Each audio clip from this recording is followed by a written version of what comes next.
vous avez la chance d'avoir deux archis parce que c'est un chantier un peu particulier. Il y a à la fois une partie historique avec un monument classé qui date du XVIe et une extension d'un accueil qu'on a décalé un petit peu vers là-bas, et ensuite tout un aménagement paysager et tout un projet scénographique. Donc c'est un projet à plusieurs casquettes. Tout à l'heure vous parliez d'engagement des entreprises et je voulais le redire ici, et en plus ils sont là pour m'entendre et pour parler avec nous. De mon point de vue sur la partie MH, j'ai trouvé vraiment des entreprises qui étaient très fortement engagées pour trouver les bons gestes, pour trouver les bonnes solutions. Je suis vraiment ravie de cette aventure qui n'est pas tout à fait finie, mais on a quand même fait déjà pas mal de boulot. Et donc ils vont pouvoir vous expliquer. Donc Hervé Martineau, il n'a pas été nommé tout à l'heure, mais il travaille avec Deluermoz. L'entreprise Piron qui s'est occupée à la fois des charpentes et de la couverture, dont Thomas est là, il va pouvoir vous expliquer un petit peu ce qu'il a fait au niveau des charpentes. Donc la partie MH, le logis et la grange. Derrière il y a l'annexe qui reçoit des sanitaires. Donc sur la partie logis, deux logiques un peu différentes sur ces deux bâtiments.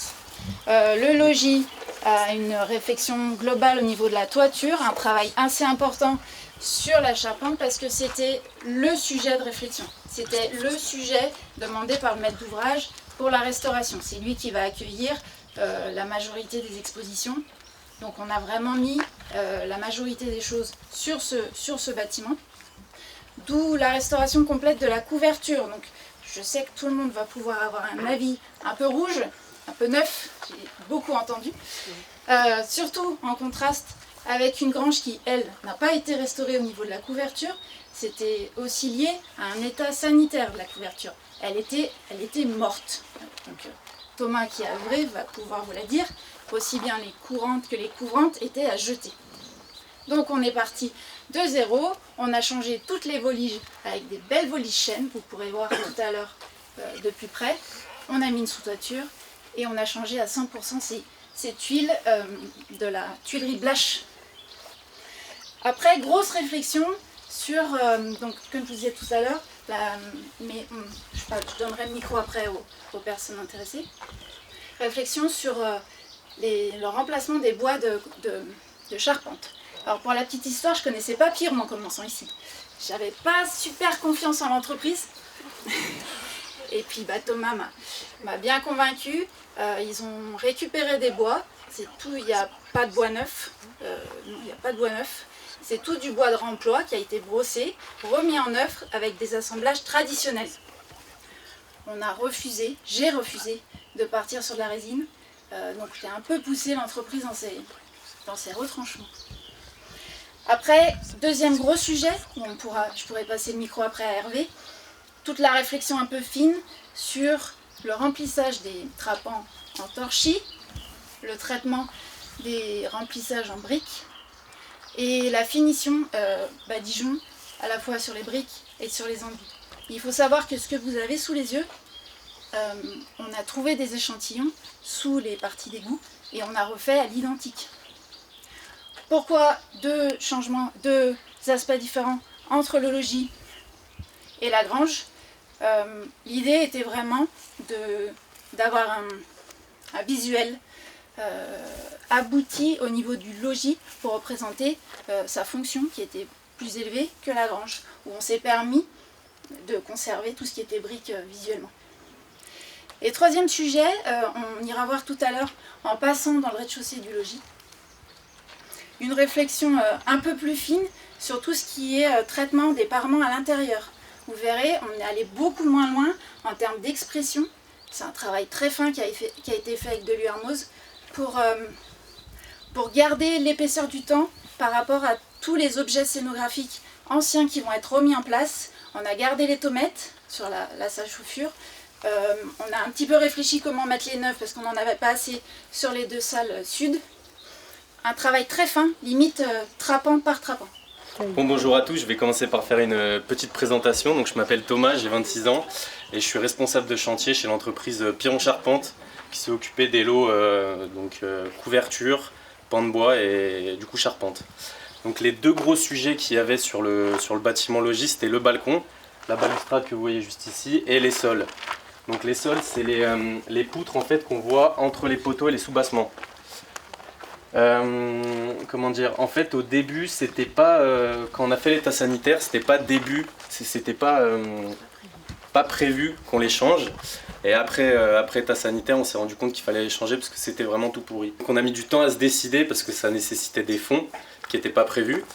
Et il y avait beaucoup de main d'œuvre, pas forcément beaucoup de matériaux parce que les pièces de bois on les avait, elles coûtent pas forcément très cher. Mais voilà, donc ça a fini par être accepté par l'architecte Audrey et la commune de Bourg-en-Bresse. Et on s'est attaqué sur ce sujet, ça nous a pris quand même 1 mois. Ça a été un sacré boulot, ça demandait en fait d'étayer tout le bâtiment, donc qui fait plusieurs tonnes, vous devez l'imaginer. Et on a commencé donc à changer ses sols. Donc je vais vous montrer un peu. Donc on a changé toute cette pièce-là. Donc c'est ce que Audrey disait tout à l'heure. En fait, l'objectif c'est vraiment d'utiliser des bois qui sont vieillis. C'est des bois d'anciennes charpentes pour qu'on ait l'impression que c'est la même pièce de bois. Et que derrière notre passage, en fait, il n'y ait justement pas de traces de notre passage. On a changé aussi la pièce qui est juste ici. Donc avec des assemblages traditionnels, à chaque fois on appelle ça... il n'existe pas vraiment, celui-là on l'a un petit peu inventé. Donc on appellera ça un trait de Jupiter à mi-bois. Et c'est tous les assemblages que vous voyez avec des petites clés. Je ne sais pas si vous les voyez.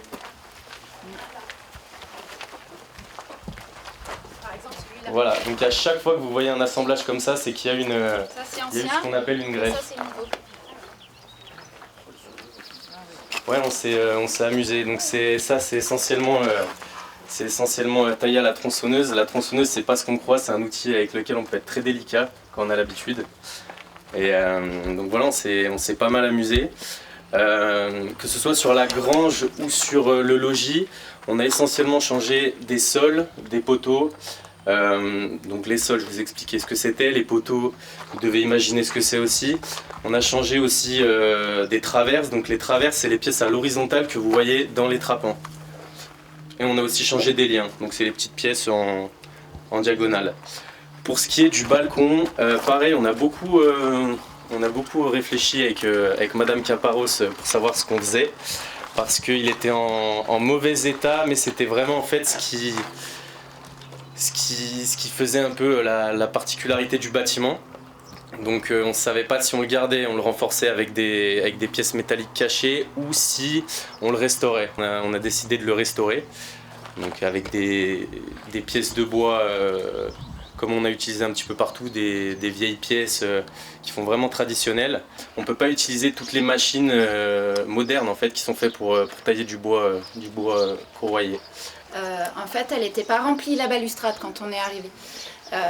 Donc là, c'est un sujet de conversation qu'on a eu assez poussé avec la DRAC, notamment qui nous accompagne sur nos réflexions, sur nos choix, ils nous suivent pendant tout le long du chantier. Donc c'est pas le choix d'un architecte, hein, tout ça, c'est le choix avec la DRAC, avec la maîtrise d'ouvrage, avec l'équipe de la maîtrise d'ouvrage. On travaille main dans la main et avec les choix techniques avec les entreprises. Et avec la DRAC notamment, avec la recherche des documents anciens, on s'est rendu compte qu'elle était remplie en fait, cette balustrade à la base. Elle n'était pas faite pour être ouverte, d'où en plus l'état sanitaire désastreux, ouais, tout était vraiment gercé, creusé. J'avais envie de la garder parce que j'avais évidemment la crainte que esthétiquement on n'arrive pas à faire quelque chose qui soit intégré. La preuve, on est capable de le faire. Mais en tout cas, voilà, juste pour expliquer que c'est un choix argumenté avec des sources documentaires. Et c'est aussi un peu notre travail en tant qu'architecte du patrimoine. C'est, je veux dire, on décide de pas grand-chose finalement. On essaye d'être dans la continuité de ce qu'il y avait. Et après, c'est le choix technique, c'est le geste. Et ça me permet de faire la passerelle vers Hervé Martineau. Parce que ça, le geste, ça a été le centre de notre réflexion. Comment restaurer les torchis, avec quelle matière, avec quel mélange. Donc il va vous expliquer un peu tout ça, mais c'est une vraie recherche ancrée dans le territoire, dans le local, dans le savoir-faire. Merci. Donc Hervé Martineau, petite entreprise artisanale de Rhône-Alpes. Donc on a été, nous, missionnés par l'entreprise de l'URMOS, donc nous sommes sous-traitants de l'URMOS, là-bas, qui va vous expliquer un peu le travail plutôt côté intérieur, pour tout notre savoir-faire qu'on a développé depuis maintenant 20 ans sur la terre, donc l'utilisation dans soit le pisé, soit la brique de terre crue, ou soit le torchis. Le torchis, on est obligé de se former, puisque à chaque fois on a vraiment des spécificités locales qu'il faut réintégrer. Donc on s'est fait former par Samuel Dugelet, qui est qui est Monsieur Terre en France, qui aussi a suivi le chantier donc, pendant 4 jours, ici sur place. Ce qui nous a permis de définir avec les terres que vous voyez derrière vous. Vous avez 2 tas de terres, vous ne les avez peut-être pas repérées, mais en fait, dans le chantier et dans les environs, nous avons repéré 2 terres qui pouvaient convenir plus ou moins à la construction. Il y a de la terre qui est assez limoneuse et de la terre qui est très argileuse. On a fait plusieurs essais. En analysant déjà les torchis existants, on s'est rendu compte qu'en fait, ils n'avaient pas fait de torchis. Ils avaient fait des enduits avec du sable limoneux sur un treillis de noisetier et de bourdaine, qui est un bois très souple, très très serré, ce qui leur avait permis de plaquer la terre sans autre mélange. Nous, on est parti plutôt sur quand même l'utilisation de cette terre-là, mais avec un autre modèle économique que celui qu'ils avaient à l'époque, parce qu'ils gardaient la paille pour le couchage de leurs bêtes, je ne sais pas pourquoi, quelle autre raison ils n'ont pas utilisé leur paille. Nous, on avait de la matière locale, on avait de la terre, de la paille, de l'eau et du noisetier, donc on a fait un petit peu différemment, on a fait un vrai torchis, c'est-à-dire qu'on a fait des montants en bois verticaux, des montants en bois horizontaux, assez espacés, qui permet de passer ce qu'on appelle des torches de paille, qui est un mélange de terre très argileuse avec de la paille qui fait des fils, et on vient comme ça tresser et faire des murs d'à peu près, cela doit faire entre 12 et 15 cm d'épais. Voilà, en gros, nous on a rempli notre contrat, c'est-à-dire qu'on est en cycle court, on était super contents de travailler, ça aussi c'est dans le contrat. Et puis on fait sur chaque chantier, on fait le petit cercle de matériaux. Donc il y a la paille, c'est Benoît Billou, l'agriculteur qui à vol d'oiseau doit être à peu près à 4 km d'ici. Il y a le noisetier, ce sont les forêts de Gérard Basset et Jean Mornet, donc 2 habitants du coin. Et puis le sable, il vient de Gédimat de l'Ain. C'est tout ce qu'on a utilisé sur le chantier. On a essayé d'être cohérent sur les 2 bâtiments, et ce qui est assez étrange, mais ça on l'a découvert pareil avec le geste de l'équipe d'Hervé, c'est que les bois, en fonction de leur position, en fonction de leur âge, parce qu'il y en a certains qui revenaient par l'équipe de Piron, la patine a vraiment réagi très différemment.